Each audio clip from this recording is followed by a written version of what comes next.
இந்துஸ்தான் ஜனதா கட்சி மாநில தலைவர் ராகுல் காந்தி நம்மோட இணைப்பில் உள்ளார். சார், இப்போ நீங்கள் வந்து பெரிய கட்சியிலேருந்து சிறு கட்சி வரைக்கும் சின்னங்கள் இல்லாமல் போட்டின்னு சொல்லி தேர்தல் ஆணையத்திடம் மனு கொடுத்துருக்கீங்க. அதோடைய ரிசல்ட் எப்படி இருக்குது? வணக்கம், நான் ராகுல் காந்தி, இந்துஸ்தான் ஜனதா கட்சியின் தேசிய அமைப்பாளர், தென்மண்டல தலைவர். தற்போது பார்த்திங்கன்னா வருகின்ற சட்டமன்ற தேர்தலில் 40 கட்சிகள் ஒன்றிணைந்து மக்கள் முன்னேற்ற கூட்டணி 2.0ங்கிற இதில் வந்து 40 கட்சிகள் ஒன்றிணைஞ்சிருக்கோம். அனைவரும் பார்த்திங்கன்னா பதிவு செய்யப்பட்ட கட்சிகள். அதுபோக பல்வேறு அமைப்புகள் ஆதரவு தொடர்ந்து வந்து கொண்டே தான் இருக்குது. இப்போ நம்ம தேர்தல் ஆணையத்தில் கொடுத்துருக்க மனு வந்து நம்ம டிசம்பர் மாதம் 22ஆம் தேதியிலேருந்து ஆன்லைன் மூலிமா மனு கொடுத்துட்ருந்தோம். எதற்குன்னு கேட்டால் முக்கிய கோரிக்கையாக வந்து தேர்தல் காலத்தில் மிக வலிமையாக பேசக்கூடிய விஷயம் வந்து ஒவ்வொரு கட்சிகளுக்கும் அதோடைய சின்னம் தான் அதோடைய மிகப்பெரிய வலிமையான ஒரு விஷயம். அது பார்த்திங்கன்னா ஒரு 23 கட்சிகள் வந்து தொடர்ந்து தேர்தல் ஆணையத்தை வந்து அவங்களுடைய கட்டுப்பாட்டில் வச்சு இப்போது தமிழ்நாட்டில் மட்டும் 197 கட்சி இருக்குங்க. அந்த 197 கட்சி இந்திய லெவலில் 2049 கட்சி. இவங்க எல்லாத்துடைய உரிமைகளையும் டாமினேட் பண்ணுறாங்க. இதை வந்து அவங்களுடைய முக்கிய பலமாக நினைக்கிறது சின்னம். ஒவ்வொரு தேர்தலையும் 60% வந்து சின்னத்தின் மூலியமாகவே வாக்கு வந்து நிர்ணயிக்கப்படுது. ஸோ இதை வந்து ஒரு சரியான முறையான்னு பார்த்தா கிடையாது. ஸோ இது சம்மந்தமாக நம்ம என்ன மாதிரி நடவடிக்கை எடுக்கலாம் அப்படின்னு நாங்கள் முயற்சி செய்யும்போது கடந்த 2024 இதற்கான முயற்சிகள் நான் மேற்கொள்ளப்பட்டேன். இப்போது கடைசியாக பார்த்திங்கன்னா பிப்ரவரி 3ஆம் தேதி 19 கட்சிகள் ஒன்றிணைந்து நேரடியாக தேர்தல் ஆணையரை வந்து சந்தித்தோம். இது சம்மந்தமான மனு கொடுத்தோம். இதில் 5 முக்கிய கோரிக்கையை நம்ம முன் வச்சுருந்தோம். அதில் ஒன்று பார்த்திங்கன்னா தேர்தல் காலங்களில் மட்டுமே ஒவ்வொரு கட்சிகளுக்கும் சின்னம் வந்து அந்த வேட்பு மனுவில் மென்ஷன் பண்ணி அவங்க சின்னம் வந்து ஒவ்வொரு வேட்பாளரும் தேர்வு செய்யணும். இதற்கான காரணம் கேட்டிங்கன்னா வேட்பாளர்கள் வந்து யாருன்னு தெரிஞ்சு மக்கள் பிரதிநிதியை வந்து மக்கள் தேர்ந்தெடுக்கணுங்கிற முக்கியமான நோக்கத்துக்காக தான். ஏன்னா ஒரு சின்னம் வந்து உயிரற்ற சின்னம் வந்து எதையும் டிசைட் பண்ணாது. ஆனால் உயிருள்ள ஒரு வேட்பாளர் வந்து மக்களுக்கான பணிகள் செய்யக்கூடிய நபர். அவர் யாருன்னு ஒவ்வொரு மக்களும் தெரிஞ்சு அவங்க முகம் பார்த்து ஓட்டு போடக்கூடிய வகையில் இருக்கணும்னு சொல்லி தான் இந்த முயற்சியை மேற்கொண்டிருக்கோம்.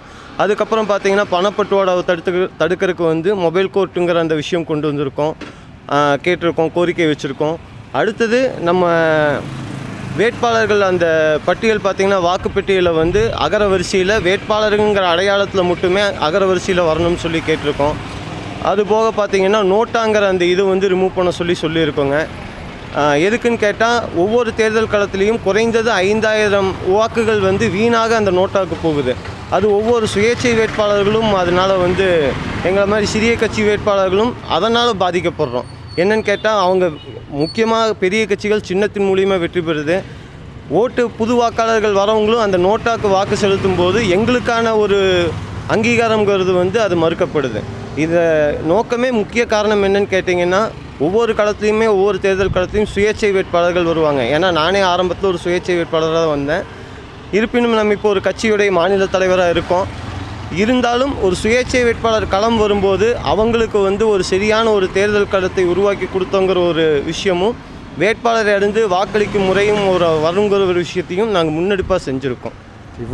இவ்வளோ கோரிக்கை வச்சுருக்கீங்க, இது தேர்தல் கமிஷன் சைஸ் ஆகிக்குமா? 100% வந்து அர்ச்சனா பட்நாயக் அவங்க வந்து தெளிவாக சொன்னாங்க. இதை வந்து நாங்கள் டெல்லிக்கு வந்து ரெப்ரசன்ட் பண்ணுறோம்.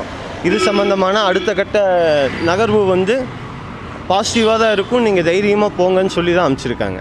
சரி, இப்போ வந்து நேற்று பார்த்தீங்கன்னா எல்லா மொபைல்லையும் ஒரு இன்ப அதிர்ச்சி மாதிரி 5000 ரூபா மக்கள் கொடுத்துருக்காங்க.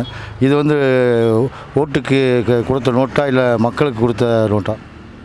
இது தேர்தல் நாள் அறிவிக்கிறதுக்கு இன்னும் சிறிது காலம் தான் இருக்குங்கிறதுனால நேரடியாக மக்களுக்கு கொடுத்த ஒரு கிஃப்ட்டுன்னு தான் சொல்லணும். அது வாக்காளர்களை கவரக்கூடும் வகையில் தமிழக முதல்வர் வந்து ஒரு அன்பு பரிசு வந்து கொடுத்துருக்காரு. இது வந்து தேர்தலுக்கு முற்றிலும் புறமான ஒரு விஷயம்தான். ஏன்னா ஆட்சி அதிகாரத்தில் இருக்கிறவங்க வந்து அவர்கள் பெயரை பயன்படுத்தி ஒவ்வொரு நற்காரியம் செய்யும் போதும் புகைப்படத்தை பயன்படுத்தி செய்யும் போதும் தேர்தல் களத்துக்குள்ளே வந்து அவங்க வேட்புமனு தாக்கல் செய்யும்போது இதுவே ஒரு நெகட்டிவிட்டியாக வச்சு அவங்களுடைய வேட்புமனுவையே தள்ளுபடி பண்ணலாங்கிறது வந்து தமிழக முதல்வர் கவனத்திற்கு சொல்கிறதுக்கு நாங்கள் விருப்பப்படுறோம்.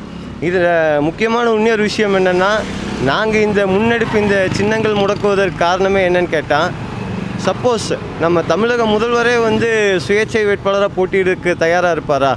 ஏன்னா எவ்வளோ மக்கள் பணிகள் செய்யக்கூடிய எங்களை மாதிரி ஆட்கள் நாங்களே வந்து இந்த அளவுக்கு போராடுறோம்.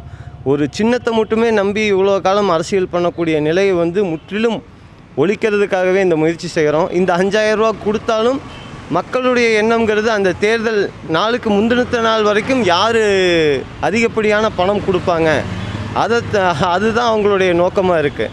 ஏன்னா முதல்ல வந்து கட்சிக்காரங்க போய் பணம் கொடுத்துட்டு இருந்தாங்க. இப்போ அப்படி இல்லை, மக்களே வந்து பணம் வாங்குற அளவுக்கு அப்கிரேட் ஆகியிருக்காங்க. இதையே நாங்கள் மொபைல் கோர்ட்டில் மக்களே வந்து பணம் வாங்கினாலும் சரி, அவர்கள் பிடிபடும் பட்சத்தில் அந்த மொபைல் கோர்ட்டில் நேரடியாக கொண்டு போய் சேர்த்தி அவர்களுக்கு வந்து 1 லட்சம் ரூபாய் அபராதம், பார்த்தீங்கன்னா 1 ஆண்டு சிறைங்க, பிணையில்லா சிறை அது வந்து வழங்கணும்னு சொல்லி தான் தேர்தல் ஆணையத்தில் மனு கொடுத்துருக்கோம். இவர் செய்கிறதும் ஒரு முற்றிலும் தவறான விஷயம்தான். கண்டிப்பாக நீங்கள் உங்களோட தேர்தல் சீர்திருத்தம், தேர்தல் நடத்தையுடைய விழிப்புணர்வு இதெல்லாம் வெற்றி பெற எங்களுடைய வாழ்த்து. நன்றிங்க. நன்றி, வணக்கம், ஜெய்ஹிந்த்.